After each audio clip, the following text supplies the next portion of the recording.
How to add a shadow in PhotoRoom. Hey everyone, welcome back to Wake&Tech. If you are using PhotoRoom and want to add a realistic shadow to your photo, then shadows can make products and objects look more natural and grounded. In order to do that, firstly open up the PhotoRoom application on your device and log in.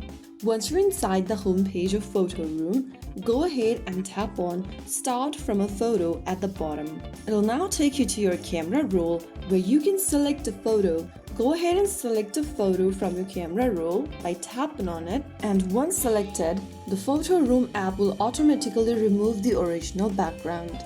Once it is done, select the background removed photo. And now from this page, go to the bottom center menu and tap on Shadow.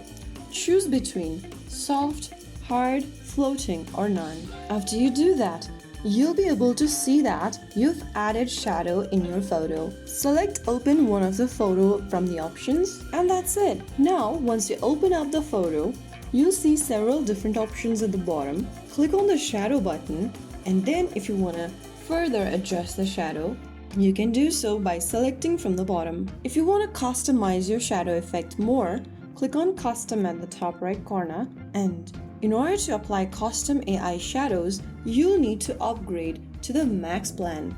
Simply go ahead and do that. If you want to upgrade to Max, tap on Upgrade to Max and follow through the prompts.